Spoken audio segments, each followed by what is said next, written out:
Go. Alright, so our chapter is Chapter 10, which was professional sports. And I'm Austin Norman. I'm David Torg. Our team is the Carolina Panthers. And yeah, we're going to talk about. Okay, so overview of professional sports.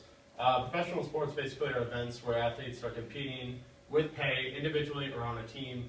And professional sports are a major international business that grows billions of dollars each year, which include marketing, sales, and gross income. There are 5 North American major men's leagues, which are the MLB, the NFL, NHL, NBA, and MLS. And of those 5, there are a total of 149 teams at the major league level. There are also professional leagues that also operate throughout South America, Europe, the Middle East, and Asia. Alright, so the history of pro sports. The Cincinnati Reds were the first, well, at the time they were known as the Red Legs, and that was in 1869 they became the very first professional sports team in America. So, and they played in the league, it was called the National League, which is still around. It's part of the MLB, the National League and the American League. And the National League was actually the very first pro sports league in North America.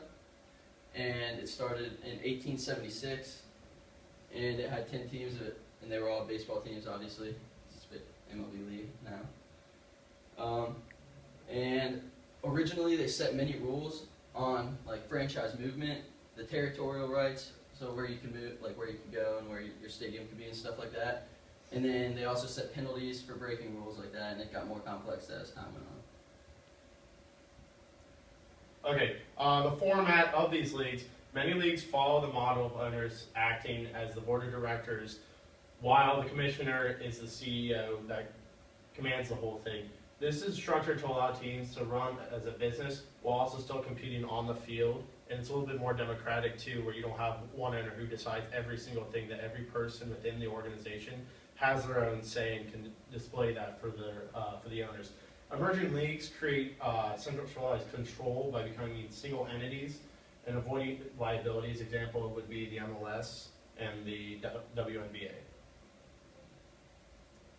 Alright, so the franchise format is, back in the day, teams, like ownerships of teams was a hobby for people. It was just something to do for fun because you were wealthy and you just had extra money to spend and you go buy a sports team. It wasn't much of a business, it was just a hobby, something to do. And now it has turned into a business where everything is run like a business except for the play on the court. And that's where they come together, where you have to try to combine the business and the play on the court. And now many of these teams, since these franchises have been costing more and more, have been becoming groups and actually buying the teams together, except for in the NFL, that has stayed to the traditional way of where a family or a single person will buy it. Almost as more of a hobby, but they're also doing it for the money as well.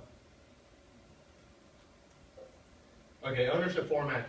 For you to own a franchise, you must get permission first from the owners committee of that set league. Leagues set restrictions on the number of teams that you can be owned, so you can't monopolize that league and control every single team and control what goes in and out. And where they can be, as well as restrictions on who can buy those franchises. Some NFL companies, you can't buy a team. There are franchise and territorial rights, as well as the team name, color, logo that come with the ownership of that team. Alright, so the commissioner format. The commissioner is the CEO of the business or the league, what they are running. And the very first ever commissioner was MLB's Judge Kennesaw Mountain Landis, which was in 1920. And so the league constitutes bylaws that are in their constitution, and players' associations are set up, like unions and stuff, that set forth a limit and rules of what the commissioner can do. So the